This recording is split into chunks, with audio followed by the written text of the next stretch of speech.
Hello everyone, कैसे हैं आप लोग। आज की क्लास में हम पढ़ने वाले हैं क्लास 12 ज्योग्राफी का India people and economy book से चैप्टर नंबर 4 ह्यूमन सेटलमेंट्स। ठीक है, चलिए स्टार्ट करते हैं। Human settlement means cluster of dwellings of any type और size where human beings live. Human settlement का डेफिनेशन मिल गया हमें। ह्यूमन सेटलमेंट का मतलब होता है क्लस्टर ऑफ ड्वेलिंग्स। क्लस्टर का मतलब होता है ग्रुप, ड्वेलिंग का मतलब ऐसा जगह जहाँ पे इंसान रहता हो, हाउस। ठीक है, तो a group of houses of any type और साइज, किसी भी टाइप का हो, किसी भी साइज़ का हो, जहाँ पे इंसान रहते हो, तो उस ग्रुप ऑफ ड्वेलिंग्स को हम लोग ह्यूमन सेटलमेंट बोलते हैं। समझ में आ गया। तो पहला क्वेश्चन आपका यहीं से बन जाएगा कि डिफाइन ह्यूमन सेटलमेंट, तो आपको ये लिखना होगा। ह्यूमन सेटलमेंट के बारे में आपको कुछ और भी पता होना चाहिए। वो ये है कि the process of settlement inherently involves grouping of people and apportioning of territory as their resource base. Settlement के दौरान दो चीज़ें होती है। पहला, ग्रुपिंग ऑफ पीपल, लोग एक साथ इकट्ठा होते हैं। ठीक है, और दूसरा apportioning of territory as their resource base. Apportioning का मतलब शेयरिंग। ठीक है, तो आसपास के जो भी लैंड है या फिर जो भी रिसोर्सेज है उनको लोग आपस में शेयर करते हैं। तो ये दो काम अगर होता है मतलब हम बोलते हैं कि वहाँ पे क्या हो रहा है, सेटलमेंट हो रहा है। समझे कि नहीं समझे। चलिए आगे बढ़ते हैं, बात करते हैं सेटलमेंट्स के टाइप्स के ऊपर। तो settlements could be small and sparsely spaced, they may also be large and closely spaced. तो सेटलमेंट दो टाइप का हो सकता है, एक तो वो छोटा हो और स्पार्सली स्पेस्ड, मतलब घरों के बीच में गैप बहुत अच्छा खासा हो यहाँ पे। ठीक है, या फिर सेटलमेंट बड़ा हो सकता है, दे में ऑल्सो बी लार्ज, बड़ा सेटलमेंट हो सकता है, एंड क्लोजली स्पेस्ड, और वहाँ पे जो घर हो वो काफ़ी पास पास हो। समझे कि नहीं समझे। तो इस टाइप के सेटलमेंट को हम लोग बोलते हैं रूरल सेटलमेंट, और इस टाइप का सेटलमेंट को बोलते हैं हम लोग अर्बन सेटलमेंट। चलिए आगे देखते हैं क्या लिखा हुआ है। The sparsely located small settlements are called villages. Villages मतलब रूरल सेटलमेंट। ठीक है, स्पेशलाइजिंग इन एग्रीकल्चर और अदर प्राइमरी एक्टिविटीज़। तो स्पार्सली लोकेटेड मतलब घरों के बीच में गैप हो, और स्मॉल सेटलमेंट हो तो वो रूरल सेटलमेंट कहलाता है। और उसका मेन इकोनॉमिक एक्टिविटी क्या होता है, एग्रीकल्चर या फिर other primary activity, fishing, mining वगैरह ये सब होते हैं यहाँ पे। तो समझ में आ गया रूरल सेटलमेंट का डेफिनेशन। और वहीं there are fewer but larger settlement which are termed as urban settlements specializing in secondary and tertiary services. तो अर्बन सेटलमेंट्स के बारे में आपको पता होना चाहिए कि ये इनका नंबर कम है और लार्ज सेटलमेंट होते हैं। ठीक है, इनका साइज़ बड़ा होता है जिसको अर्बन सेटलमेंट बोलते हैं, और इनका मेन इकोनॉमिक एक्टिविटी क्या होता है, specializing in secondary and tertiary activities. ठीक है, मैन्युफैक्चरिंग करते हैं या फिर कोई ट्रेड एंड कॉमर्स, ये सब सर्विसेज परफॉर्म करते हैं यहाँ पे। तो ये हो गया अर्बन सेटलमेंट का डेफिनेशन। ठीक है, चलिए अब बात करते हैं difference between rural and urban settlements. तो यहाँ पे 3 पॉइंट में डिफरेंस दिया गया है। पहला डिफरेंस है कि रूरल सेटलमेंट में मेनली प्राइमरी इकोनॉमिक एक्टिविटी होता है, समझ में आ गया, और अर्बन सेटलमेंट में mainly processing of raw materials and manufacturing of finish good, ये दोनों कहला गया आपका सेकेंडरी एक्टिविटी, और वैरायटी ऑफ सर्विसेज मतलब टर्सरी एक्टिविटी। तो सेकेंडरी और टर्सरी दोनों परफॉर्म किया जाता है इन द अर्बन सेटलमेंट, ये मेन एक्टिविटी होता है यहाँ का। ये हो गया पहला डिफरेंस। दूसरा डिफरेंस बात करेंगे on the basis of function. Cities मतलब हो गया आपका अर्बन सेटलमेंट। तो अर्बन सेटलमेंट का काम क्या होता है, ये गुड्स एंड सर्विसेज प्रोवाइड करते हैं ना सिर्फ अर्बन डवेलर्स को but also to the people of rural settlements. ठीक है, रूरल एरियाज़ के लोगों को भी सिटीज़ मतलब urban settlement goods and services provide करते हैं। तो ये हो गया अर्बन सेटलमेंट का फंक्शन। और रूरल सेटलमेंट का फंक्शन क्या हुआ, वो लोग क्या करते हैं, food and raw materials supply करते हैं टू द अर्बन सेटलमेंट्स। ठीक है, तो ये हो गया on the basis of function difference. तीसरा डिफरेंस का बात किया जाए, लिखा हुआ है rural people are less mobile. ठीक है, तो रूरल पीपल उतना माइग्रेट नहीं करते, ट्रैवल नहीं करते, उसीलिए यहाँ पे सोशल रिलेशन जो है among them are intimate. Intimate का मतलब क्लोज। ठीक है, काफ़ी स्ट्रॉन्ग सोशल रिलेशन है यहाँ पे रूरल पीपल में। और वहीं अर्बन एरिया में way of life is complex and fast. ठीक है, काफ़ी फास्ट लाइफ है यहाँ पे, और सोशल रिलेशन काफ़ी फॉर्मल है। लोग काम से बात करते हैं, काम नहीं हुआ तो कोई बात नहीं करेगा यहाँ पे। ठीक है, तो ये हो गया 3 पॉइंट का डिफरेंस। आप चाहे तो चौथा पॉइंट भी यहाँ पे ऐड कर सकते हैं, on the basis of population density. ठीक है, आप बोल सकते हैं कि रूरल सेटलमेंट में पॉपुलेशन डेंसिटी लो होता है और अर्बन सेटलमेंट में पॉपुलेशन डेंसिटी हाई होता है। ये हो जाएगा चौथा डिफरेंस। पांचवा डिफरेंस भी आप बोल सकते हैं कि कि रूरल सेटलमेंट में पॉल्यूशन या फिर ट्रैफिक प्रॉब्लम्स लेस होता है, और अर्बन सेटलमेंट्स में पॉल्यूशन या फिर ट्रैफिक प्रॉब्लम हाई होता है, रिलेटिवली हाई होता है। ठीक है, बस तो ये हो गया 5 पॉइंट का difference between urban settlement and rural settlement, काफ़ी इंपॉर्टेंट है। चलिए बात करते हैं अगले टॉपिक पे, जो कि है टाइप्स ऑफ रूरल सेटलमेंट। तो इस चैप्टर में हमें यही पढ़ना है, रूरल को अब डिटेल में डिस्कस करेंगे, उसके बाद अर्बन को डिटेल में डिस्कस करेंगे, इतने से चैप्टर एंड हो जाएगा। तो types of settlement are determined by extent of built up area, ठीक है, कितना बड़ा एरिया पे वो सेटलमेंट फैला हुआ है, एंड इंटर हाउस डिस्टेंस, दो हाउस के बीच में कितना डिस्टेंस है, इस बेसिस पे डिफरेंट टाइप्स को आइडेंटिफाई किया गया है। तो टाइप्स पढ़ने से पहले हम लोग कुछ फैक्टर्स या फिर कंडीशन देखेंगे जो कि रेस्पॉन्सिबल है for different types of rural settlements के लिए इंडिया में, ठीक है।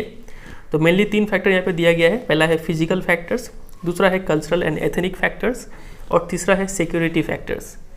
फिजिकल फैक्टर्स में आपके आते हैं नेचर ऑफ टेरेन, ठीक है, नेचर ऑफ टेरेन का मतलब टाइप ऑफ लैंड, कितना हाइट है, ठीक है, किस टाइप का लैंड है, स्लोप कितना है, ये सब पता करना, एल्टीट्यूड, ठीक है, और क्लाइमेट और अवेलेबिलिटी ऑफ वाटर, ये सब आते हैं फिजिकल फैक्टर में। अब ये सब कैसे अफेक्ट करता है, तो ऐसा ही एक मिलता जुलता चैप्टर आपका दूसरा वाला बुक जो है फंडामेंटल्स ऑफ ह्यूमन ज्योग्राफी, उसमें चैप्टर नंबर 10 में हम लोग पढ़ेंगे, ठीक है, कि ये सब कैसे अफेक्ट करता है डिटेल में। फिलहाल आप सिर्फ इसका नाम याद करके लिख लीजिए कि ये सब फैक्टर्स अफेक्ट करता है टाइप ऑफ रूरल सेटलमेंट्स, ठीक है। उसके बाद आते हैं कल्चरल एंड एथनिक फैक्टर, जिसमें आता है सोशल स्ट्रक्चर कैसा है, ठीक है, किस कास्ट के लोग वहाँ पे रहते हैं, किस रिलीजन के लोग वहाँ पे रहते हैं, इस पर भी डिपेंडेंट होता है कि किस टाइप का रूरल सेटलमेंट हमें देखने को मिलेगा। और तीसरा फैक्टर है आपका security factors, defence against theft and robbery, चोरी ज़्यादा होता है कि नहीं, ठीक है, डकैती ज़्यादा होता है कि नहीं, उस बेसिस पर भी सेटलमेंट का जो टाइप है वो वेरी करता है। तो ये इसके ऊपर एग्जाम में आपसे क्वेश्चन पूछ लेंगे कि what are the factors responsible for different types of rural settlements in India, तो आपको ये तीनों फैक्टर के बारे में लिखना है, ठीक है। चलिए तो बात करें अगर टाइप्स के ऊपर, तो rural settlements in India can be broadly put into 4 types, 4 type के होते हैं मेनली रूरल सेटलमेंट्स। पहला हो गया क्लस्टर्ड या फिर एंग्लोमेरेटेड या फिर न्यूक्लिएटेड, तीनों ही नाम से इसको जाना जाता है। दूसरा हो गया सेमी क्लस्टर्ड या फिर फ्रैगमेंटेड बोल सकते हैं। तीसरा हो गया हैमलेटेड, और चौथा हो गया डिस्पर्स्ड और आइसोलेटेड। चलिए एक एक करके सबको डिटेल में डिस्कस करते हैं। सबसे पहला है क्लस्टर्ड सेटलमेंट्स। तो पहला फीचर इसका ये है कि यहाँ पे closely built up area of houses, यहाँ पे जो घर होते हैं वो काफ़ी आसपास होते हैं, ये हो गया पहला फीचर। दूसरा, general living area is distinct and separated from the surrounding farms, Barnes and pastures. तो यहाँ पे जो लिविंग एरिया है, जहाँ पे लोग रहते हैं, जहाँ पे घर है, वो अलग है और सेपरेटेड है from the surrounding farms. Farm मतलब ऐसा लैंड जहाँ पे खेती भी किया जाए और यहाँ पे कुछ बिल्डिंग्स भी हो, ठीक है, जहाँ पे एनिमल्स को रखते हैं, एनिमल्स या फिर फूड ग्रेन्स को स्टोर करते हैं। तो इस एरिया ऑफ लैंड को बोलते हैं फार्म। और सिर्फ ये बिल्डिंग का बात किया जाए जहाँ पे फूड या फिर एनिमल को रखते हैं, इस बिल्डिंग को बोलते हैं बार्न, ठीक है। और पास्चर का मतलब ऐसा एरिया ऑफ लैंड जहाँ पे ग्रासेस ग्रो करते हैं और यहाँ पे जो आपके पशु है वो यहाँ पे चरते हैं, ठीक है, इसको बोलते हैं पास्चर्स। तो यही बोला जा रहा है कि यहाँ पे जो जनरल लिविंग एरिया है, घर रहने वाला इलाका, इन सब इलाकों से अलग है, फार्म्स, बार्न्स और पास्चर से डिफरेंट है, डिस्टिंक्ट है, ठीक है। ये हो गया दूसरा फीचर। बात करते हैं तीसरे फीचर पे। तो यहाँ के जो स्ट्रीट्स है और यहाँ के जो बिल्टअप एरिया है, ये सब एक ज्योमेट्रिकल शेप बनाते हैं, जैसे कि रेक्टेंगुलर शेप बनाएंगे या फिर रेडियल या फिर लीनियर शेप, सर्कुलर शेप, ऐसा कुछ शेप बनाते हैं, ज्योमेट्रिकल शेप। इन सभी शेप के बारे में डिटेल में हम लोग डिस्कस करेंगे आपके दूसरे वाले बुक में जो चैप्टर है ह्यूमन सेटलमेंट्स, चैप्टर नंबर 10, वहाँ पे डिस्कस करेंगे, ठीक है। फिलहाल आप इसको यहाँ पे इतना समझिए कि यहाँ पे हमें डिफिनिट ज्योमेट्रिकल शेप देखने को मिलता है घरों का। आप यहाँ पे कुछ पिक्चर्स देख लीजिए, इससे आपको थोड़ा आइडिया मिलेगा। बाकी डिटेल में उस चैप्टर में डिस्कस करेंगे हम लोग। ठीक है, तो ये हो गया तीसरा फीचर। बात करते हैं चौथे फीचर पे। Such settlements are generally found in fertile alluvial plains and in the north eastern states. ये इस टाइप का जो सेटलमेंट पैटर्न है, टाइप है, वो कहाँ पे मिलता है? ये आपका मिलता है फर्टाइल एलुवियल प्लेन्स, आप मैप में देख लीजिए, यहाँ पे मिलता है। और कहाँ पे मिलता है? इन द नॉर्थ ईस्टर्न स्टेट्स, मतलब यहाँ पे मिलता है। ठीक है, तो ये हो गया चौथा फीचर। बात करते हैं कि इस टाइप का पैटर्न बनता क्यों है। ठीक है, चलिए अब बात करते हैं चौथे फीचर पे कि इस टाइप का हमें टाइप ऑफ सेटलमेंट देखने को क्यों मिलता है। तो दो रीज़न हो सकता है। Sometimes people live in compact village for security और डिफेंस रीजन। सिक्योरिटी और डिफेंस पर्पज़ का वजह से भी लोग इस टाइप का सेटलमेंट को फॉर्म करते हैं। Such as in the Bundelkhand region of central India and in Nagaland हमें इस टाइप का सेटलमेंट देखने को मिलता है। और राजस्थान में because of scarcity of water हमें इस टाइप का कॉम्पैक्ट सेटलमेंट देखने को मिलता है, ताकि लोग मैक्सिमम यूटिलाइजेशन कर पाए इस स्केर्सिटी इस वाटर रिसोर्सेज का। ठीक है, तो मेनली 2 रीज़न है कि इस टाइप का सेटलमेंट फॉर्म हो जाता है। पहला था सिक्योरिटी या फिर डिफेंस रीजन का वजह से, और दूसरा था स्केर्सिटी ऑफ वाटर का वजह से। ठीक है, सिक्योरिटी की वजह से इस एरिया में इस सेटलमेंट देखने को मिलता है, और वाटर का वजह से इस राजस्थान वाले एरिया में हमें इस टाइप का सेटलमेंट देखने को मिलता है। तो यहाँ पे हर एक लाइन से एक एक क्वेश्चन बन सकता है। ठीक है, तो सारा ही लाइन को आपको डिटेल में अच्छे से पढ़ना होगा। तो ये हमने खत्म किया क्लस्टर्ड सेटलमेंट। अब इस टॉपिक से आपसे एग्जाम में क्वेश्चन ऐसे पूछे जाएंगे, आपसे पूछ लेंगे कि what type of rural settlements are generally found in the fertile alluvial plains of India. तो एलुवियल प्लेन में कौन सा सेटलमेंट पाया जाता है, तो आप लिखेंगे क्लस्टर्ड सेटलमेंट। ठीक है, उसके बाद आपसे पूछेंगे मेंशन एनी 3 फीचर्स या फिर characteristics of such type of settlements. इसका 3 फीचर पूछेंगे, तो आप पहला ये लिख लीजिएगा, दूसरा ये, तीसरा ज्योमेट्रिकल शेप फॉर्म करते हैं। ठीक है, ऐसे करके आप इसका आंसर दे सकते हैं। चलिए आगे बढ़ते हैं सेकंड टाइप ऑफ सेटलमेंट में, जो कि है सेमी क्लस्टर्ड सेटलमेंट। तो सेमी क्लस्टर्ड या फिर फ्रैगमेंटेड सेटलमेंट में result from tendency of clustering in a restricted area of dispersed settlement. अब यहाँ पे डिस्पर्स सेटलमेंट क्या होता है, चलिए पहले उसको डिस्कस करते हैं, फिर इस पे आएंगे हम लोग वापस। ये रहा चौथा टाइप था डिस्पर्स सेटलमेंट। तो डिस्पर्स या फिर isolated settlement pattern in India appears in the form of isolated huts या फिर hamlets of few huts in remote jungles और ऑन स्मॉल हिल्स। तो यहाँ पे क्या होता है कि हमें एक एक करके घर दिखेंगे, ठीक है, या फिर कुछ घरों का झुंड। ठीक है, कुछ घरों का झुंड, दो तीन घर का झुंड हमें देखने को मिलेंगे। यहाँ पे कहाँ पे देखने को मिलेंगे, इन रिमोट जंगल्स और ऑन स्मॉल हिल्स, इन सब एरियाज़ में हमें देखने को मिलता है। ये आप डायग्राम में भी देख पा रहे हैं, विथ फार्म्स और pastures on the slopes. Hills में ऐसे ऐसे घर होंगे और इन ढलान वाले इलाका में फार्म्स होगा, पास्चर्स होगा। ठीक है, extreme dispersion of settlement is often caused by extremely fragmented nature of the terrain. क्या तो यहाँ जो लैंड है वही काफ़ी फ्रैगमेंटेड है। हो सकता है कि यहाँ पे समतल एरिया हो तो यहाँ पे घर बन गया, फिर यहाँ पे ढलान हो, फिर यहाँ पे समतल एरिया हो तो यहाँ पे घर बन गया। ठीक है, तो यहाँ पे जो लैंड है वो काफ़ी फ्रैगमेंटेड नेचर है, मतलब ब्रोकन नेचर है। ठीक है, टुकड़ा टुकड़े में लैंड यहाँ पे पाए जाते हैं। और and the resource land resource base. ठीक है, और जो रिसोर्सेस है वो भी काफ़ी फ्रैगमेंटेड नेचर में पाए जाते हैं। यहाँ पे रिसोर्सेस है उसलिए यहाँ पे घर बन गया, यहाँ पे रिसोर्स नहीं है यहाँ पे घर नहीं बना। ठीक है, फिर यहाँ पे रिसोर्सेस से घर बन गया। तो ये 2 रीजन से इस टाइप का सेटलमेंट फॉर्म होता है। पहला हो गया फ्रैगमेंटेड नेचर ऑफ टेरेन और दूसरा हो गया fragmented nature of land resource base of habitable areas. ठीक है, तो ये हो गया रीजन। बात करते हैं इस टाइप का सेटलमेंट पाया कहाँ जाता है। तो many areas of Meghalaya, Uttarakhand, Himachal Pradesh, Kerala have this type of settlement. ठीक है, पहाड़ी इलाकों में ये सब पाया जाता है और जंगल वाले इलाकों में। तो ये हमने समझ लिया डिस्पर्स सेटलमेंट। अब वापस आते हैं सेमी क्लस्टर्ड सेटलमेंट पे। सेमी क्लस्टर्ड और फ्रैगमेंटेड सेटलमेंट्स में result from tendency of clustering in a restricted area of disperse settlement. ठीक है, तो ये कब फॉर्म होता है, जब डिस्पर्स सेटलमेंट है। यहाँ पे मान लीजिए यहाँ पे जो हट्स है वो काफ़ी दूर दूर है, तो जब ये लोग क्लस्टर करने का कोशिश करते हैं ना, टेंडेंसी टू क्लस्टर, एक साथ ग्रुपिंग करने लग जाते हैं, तब इस टाइप का सेटलमेंट फॉर्म होता है। ठीक है, लोग यहीं पे आ जाते हैं।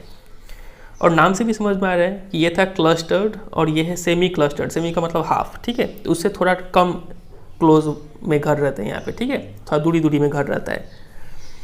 एक और रीज़न है कि हमें इस टाइप का सेटलमेंट देखने को मिलता है, वो रीज़न ये है कि सेग्रीगेशन और fragmentation of a large compact village. In this case, one or more sections of the village society choose or is forced to live a little away from the main cluster or village. इसमें क्या होता है कि एक बहुत ही बड़ा large compact village होता है। ठीक है, और उसमें क्या होता है फ्रैगमेंटेशन या फिर सेग्रीगेशन। कुछ सेक्शन, कुछ लोगों को यहाँ से क्या तो वो लोग खुद सेपरेट हो जाते हैं, दूसरी जगह जाकर रहने लग जाते हैं, या फिर उनको मजबूर किया जाता है कि तुम लोग यहाँ से निकलो और कहीं जाके दूर बस जाओ। तो वो लोग क्या करते हैं, विलेज के आउटर फ्लैंक्स में, ठीक है, little away from the main village, यहाँ पे थोड़ा दूर जाके रहने लग जाते हैं। ठीक है, तब इस टाइप का सेमी क्लस्टर सेटलमेंट फॉर्म होता है। वो यहाँ पे लिखा गया कि in such cases generally the land owning और dominant community occupies the central part of the main village. ये पूरा विलेज है, इसका जो सेंट्रल पार्ट है यहाँ पे डोमिनेंट कम्युनिटी रहता है, और वो लोग जो लोअर स्टेट ऑफ सोसाइटी, समाज के नीचे तबके के लोग, और मिनियल वर्कर्स जो छोटे मोटे काम करते हैं, ठीक है, वो लोग outer flanks of the village में जाके सेटल हो जाते हैं। यहाँ पे ये गरीब लोग रहते हैं। तो इस टाइप का सेटलमेंट देखने को कहाँ मिलता है? Such type of settlements are wide spread in the Gujarat plain and some parts of Rajasthan, यहाँ पे हमें देखने को मिलता है। ठीक है, आप ये डायग्राम में भी देख सकते हैं। ये देखिए, ये जो ऊंचा वाला इलाका है यहाँ पे डोमिनेंट कम्युनिटी रहते होंगे, और ये निचले इलाके में लोअर स्ट्रेटा ऑफ सोसाइटी और मिनियल वर्कर्स, ये लोग यहाँ पे रहते हैं। ठीक है, समझे कि नहीं समझे? चलिए मूव करते हैं तीसरे टाइप पे, जो कि ये हैमलेटेड सेटलमेंट। इसको समझना काफ़ी ईजी है। Settlement is fragmented into several units physically separated from each other bearing a common name.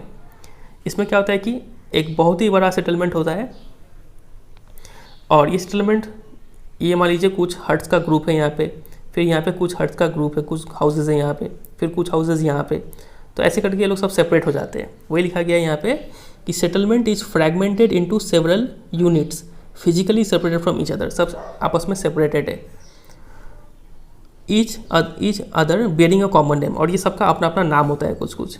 These units are locally called panna, para, palli, Nagla, Dhani etcetera.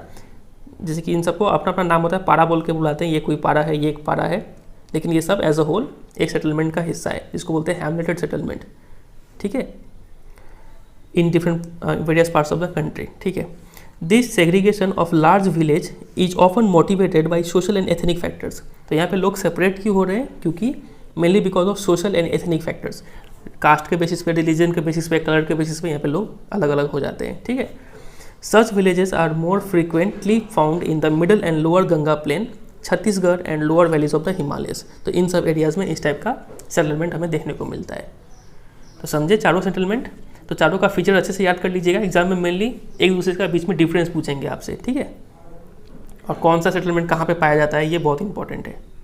चलिए आगे बढ़ते हैं। तो हमारा खत्म हो गया रूरल सेटलमेंट। अब हम लोग बात करेंगे अर्बन सेटलमेंट के ऊपर। अर्बन सेटलमेंट का मतलब क्या होता है वो तो हम लोग समझ ही लिए हैं कि ये कॉम्पैक्ट होते हैं और लार्जर इन साइज होते हैं। ठीक है, मतलब साइज़ में तो बड़े होते हैं, लेकिन यहाँ पे जो घर का जो इंटर हाउस डिस्टेंस है वो काफ़ी लेस होता है।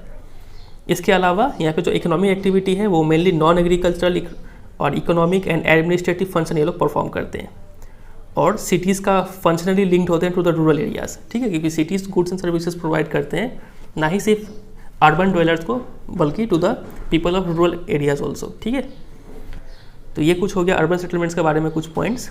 बात करते हैं evolution of towns in India. तो इवोल्यूशन ऑफ टाउन्स पढ़ने से पहले हम लोग डेफिनेशन ऑफ टाउन को करना ज़्यादा प्रीफर करेंगे। ठीक है, चलिए देखते हैं डेफिनेशन ऑफ टाउन क्या है।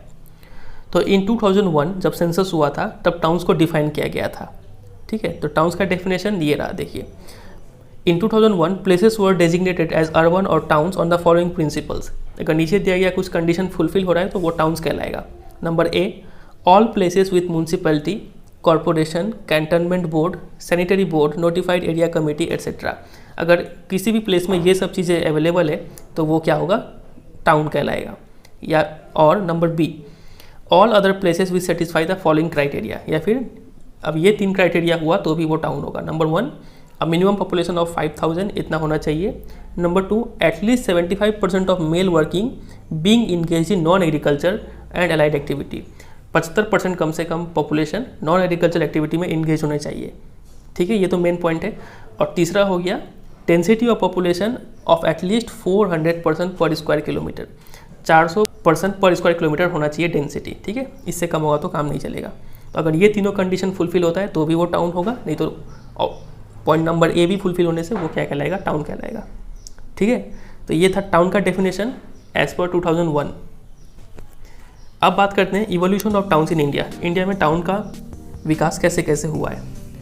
तो हमारे कंट्री में since the pre historic times, pre historic time वो टाइम होता है जब इतिहास लिखना शुरू नहीं हुआ था। ठीक है, तो तब से हमारे कंट्री में टाउन्स का विकास हो रहा है। Even at the time of Indus valley civilisation, जो अभी आपने हिस्ट्री में पढ़ा होगा क्लास 12th में, तो इंडस वैली सिविलाइजेशन के दौरान भी 2 बड़े बड़े टाउन थे, हड़प्पा और मोहनजोदारो। ठीक है, वो एग्जिस्ट करते थे उस समय भी, और उसके बाद से लगातार टाउन्स का इवोल्यूशन होता रहा है। तब तक कि यूरोपियंस आए तब तक कि और भी ज़्यादा टाउन्स का इवोल्यूशन होना स्टार्ट हो गया। ठीक है, तो on the basis of their evolution in different period, तो डिफरेंट पीरियड्स में अलग अलग टाउन का विकास हुआ है। तो इंडियन टाउन्स को उसी आधार पर 3 कैटेगरी में डिवाइड किया गया है। पहला है एंशियंट टाउन्स, दूसरा है मेडिवल टाउन्स और तीसरा है मॉडर्न टाउन्स।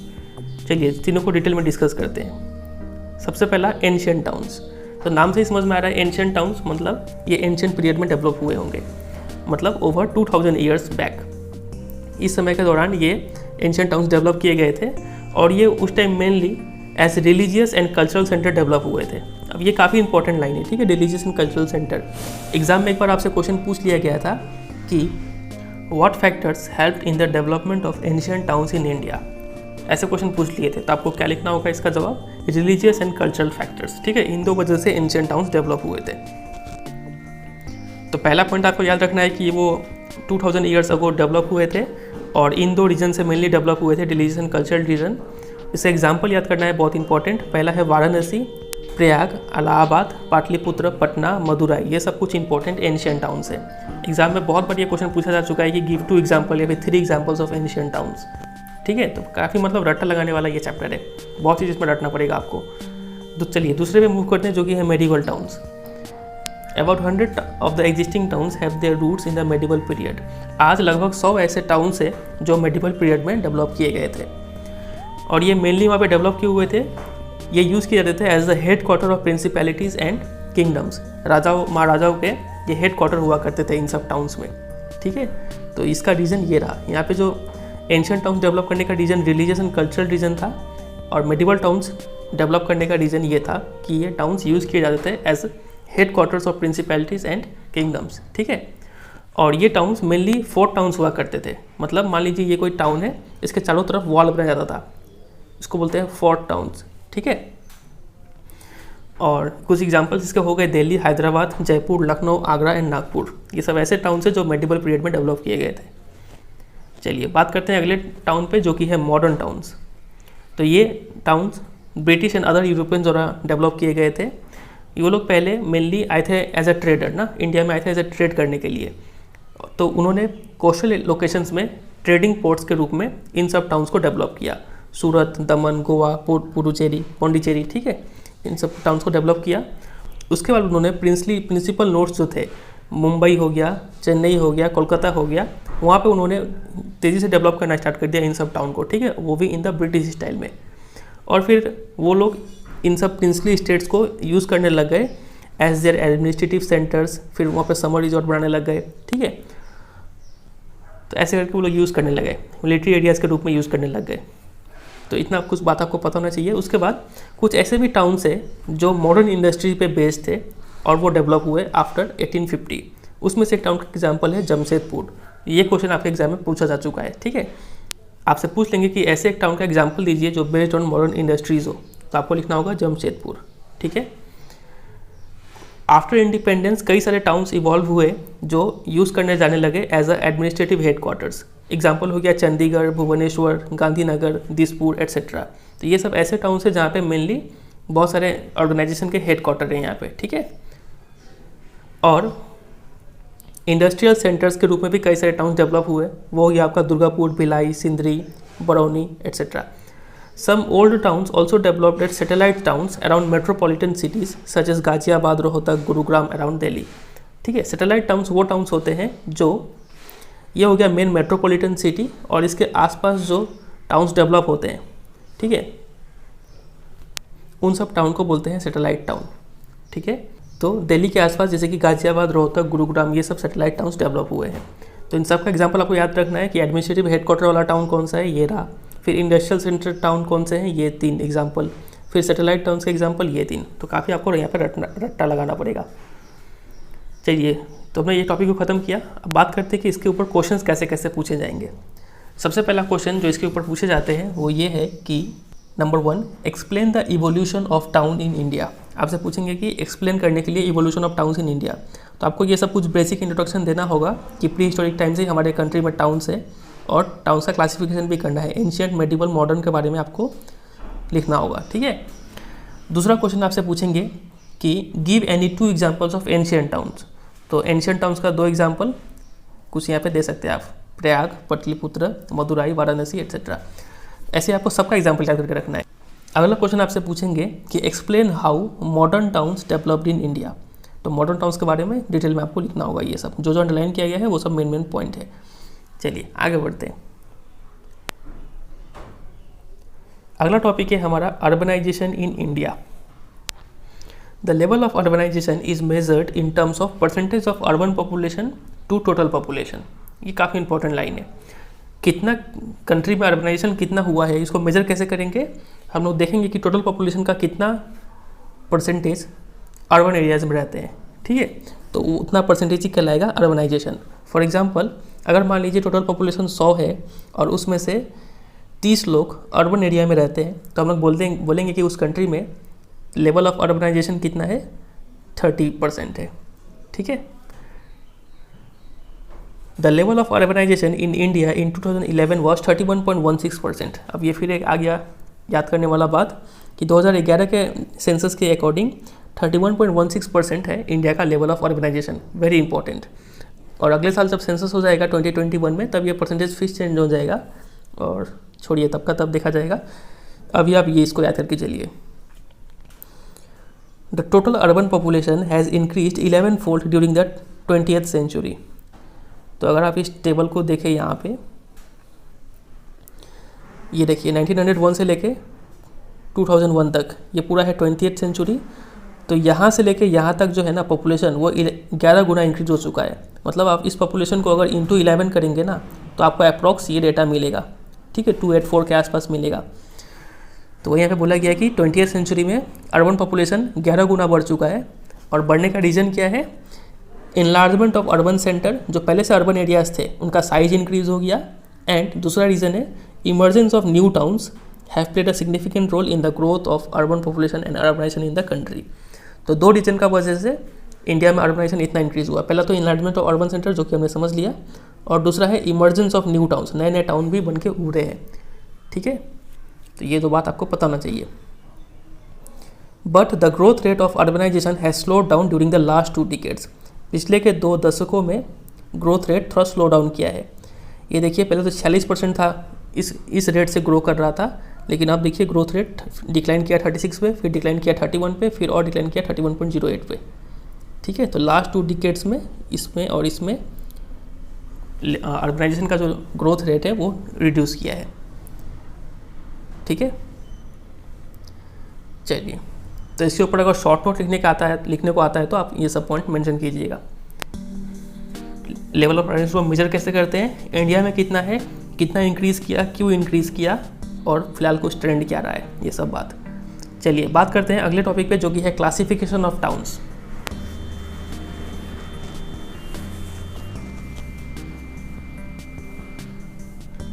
अब टाउन्स का क्लासिफिकेशन हम लोग 2 तरीके से कर सकते हैं। पहला तो on the basis of population size के आधार पर टाउन्स को क्लासीफाई कर सकते हैं, और दूसरा है फंक्शन के बेसिस पे हम लोग टाउन्स का क्लासिफिकेशन कर सकते हैं। चलिए पहले पॉपुलेशन साइज के बेसिस पे टाउन का क्लासिफिकेशन करते हैं। चलिए सबसे पहला, अगर किसी अर्बन सेंटर का पॉपुलेशन मोर देन 1 लाख हो, तो उस अर्बन सेंटर को हम लोग क्या बोलेंगे, सिटी बोलेंगे, ठीक है। अब आप सोचेंगे लेस देन 1 लाख हुआ तो क्या बोलेंगे, तो उसको बोलेंगे टाउन, ठीक है। Cities accommodating population size between 1 to 5 million are metropolitan city. और अगर कोई सिटी में पॉपुलेशन साइज 1 मिलियन से लेकर 5 मिलियन के बीच में हो, ठीक है, मतलब 10 लाख से लेकर 50 लाख के बीच में हो, तो उसको हम लोग बोलते हैं मेट्रोपॉलिटन सिटी। और अगर किसी सिटी का size population size more than 5 million हो, तो उसको बोलते हैं मेगा सिटी, ठीक है। तो ये तो अब काफ़ी गंदे तरीके से लिखा हुआ है, जो याद करना काफ़ी मुश्किल होता है, ठीक है। आप इस पिक्चर को देखिए, यहाँ से याद करना काफ़ी ईजी होगा। टाउन का डेफिनेशन हो गया places which have less than 1 lakh population.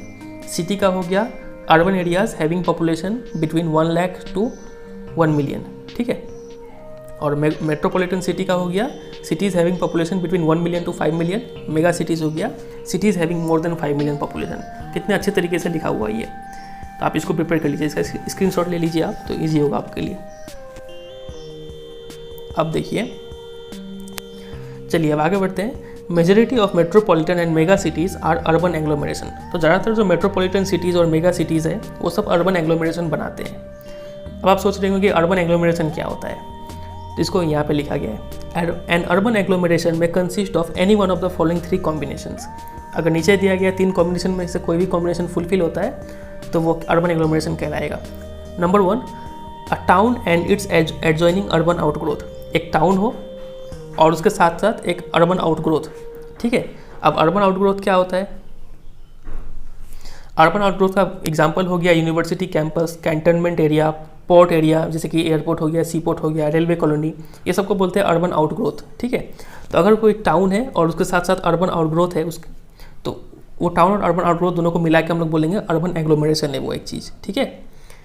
या फिर 2 और मोर कंटीजियस मतलब अगल बगल, ठीक है, टाउन्स विथ और विदाउट देयर आउटग्रोथ, 2 टाउन मिल जाए, आउटग्रोथ हो या फिर नहीं हो कोई मतलब नहीं है, तो दोनों टाउन को मिला के हम लोग बोलते हैं वो अर्बन एग्लोमरेशन है, ठीक है।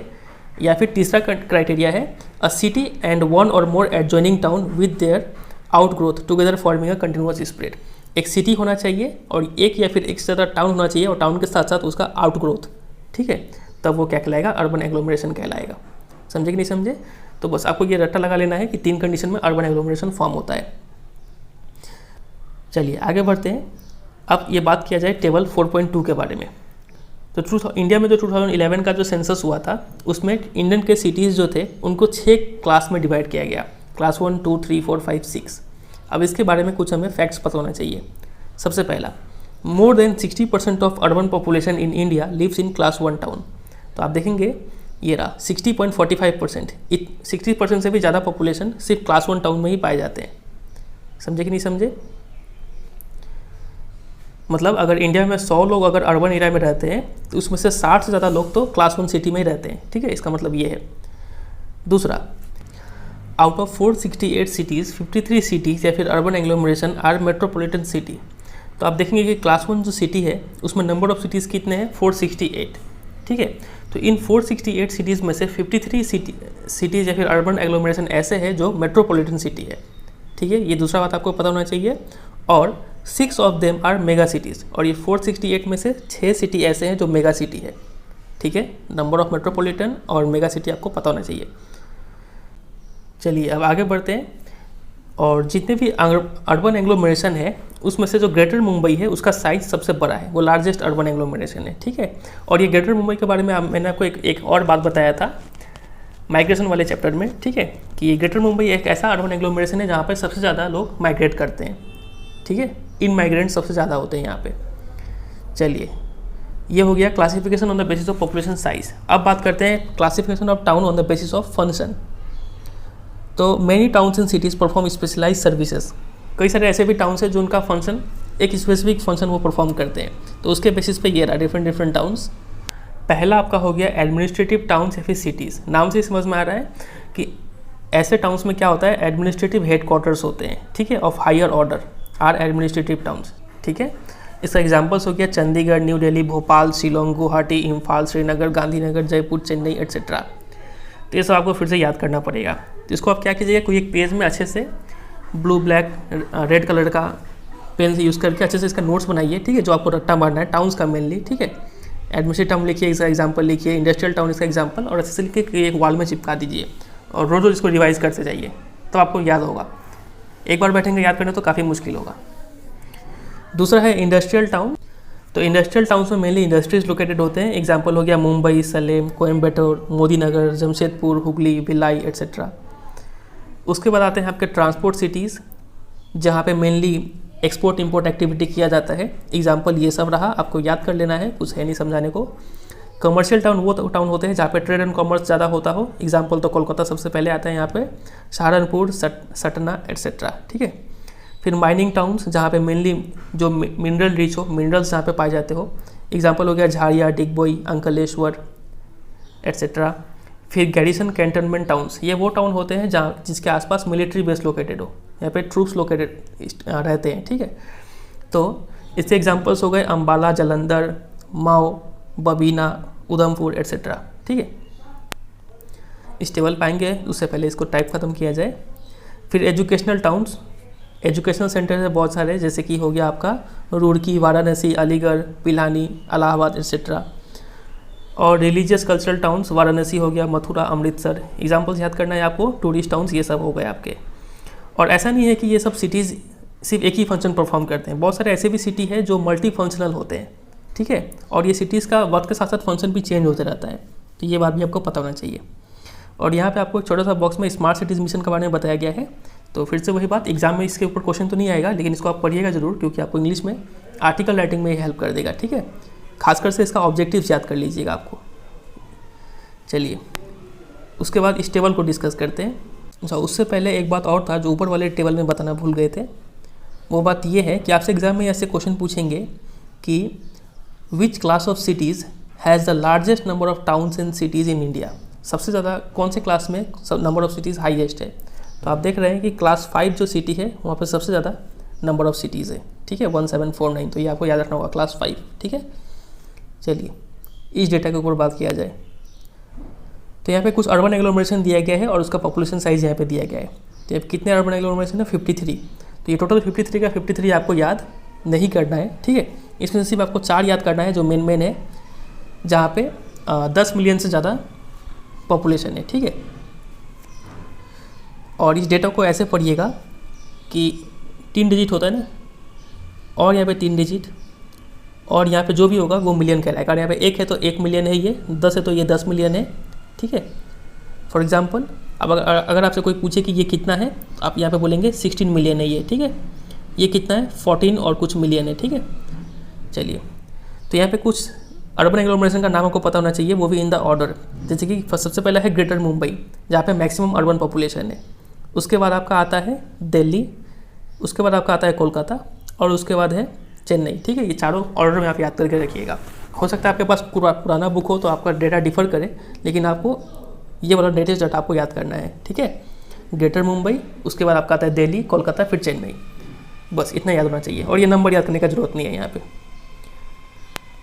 तो बस यही था ये चैप्टर। चलिए कुछ क्वेश्चंस डिस्कस करते हैं। सबसे पहला question, which one of the following towns is not located on a river bank. अब ये कहाँ से आ गया रिवर बैंक, ये अच्छा नहीं लगता है, बुक में पढ़ाया नहीं गया है, लेकिन क्वेश्चन पूछ देते हैं।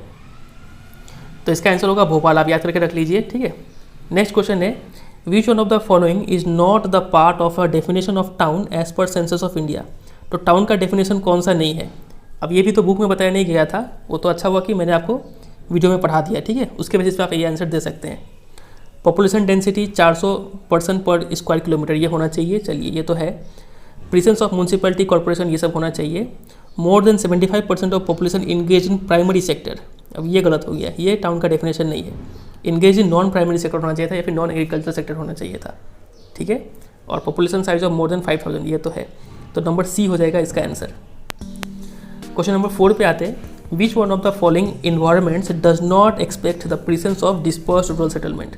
तो डिस्पर्स्ड कहाँ पे नहीं होता है, एलुवियल प्लेन्स ऑफ गंगा, तो पहले ही आ गया। एलुवियल प्लेन्स तो यहाँ पे कौन सा देखने को मिलता है आपको, कॉम्पैक्ट सेटलमेंट देखने को मिलता है। तो ये आंसर हो जाएगा 3 का ए। बाकी ऑप्शंस भी देख लेते हैं। Arid and semi arid regions of Rajasthan, तो ड्राई एरियाज़ में तो हमें डिस्पर्स ही देखने को मिलेगा। लोअर वैलीज ऑफ हिमालय, हिमालयज़ में आपको डिस्पर्स देखने को मिलेगा। और forest and hills of north east, hills वगैरह में तो डिस्पर्स ही देखने को मिलता है। तो यहाँ पे ऑप्शन नंबर ए होगा इसका राइट आंसर। क्वेश्चन नंबर 4 पे आते हैं, which one of the following group of cities have been arranged in the sequence of their rank. तो रैंक के बेसिस पे अभी हमने याद किया था, सबसे पहले था ग्रेटर मुंबई, दिल्ली, कोलकाता, चेन्नई। तो देखते कौन सा ऑप्शन में है। ग्रेटर मुंबई नहीं, ये नहीं होगा, नहीं ये भी नहीं होगा, ये भी नहीं होगा। D, greater Mumbai, Kolkata, Delhi, Chennai. लेकिन हमने तो याद किया था ग्रेटर मुंबई, दिल्ली, कोलकाता, चेन्नई। तो ये देखिए, इसने बुक में तो डेटा चेंज कर दिया इन्होंने, लेकिन क्वेश्चन चेंज करना ये लोग भूल गए।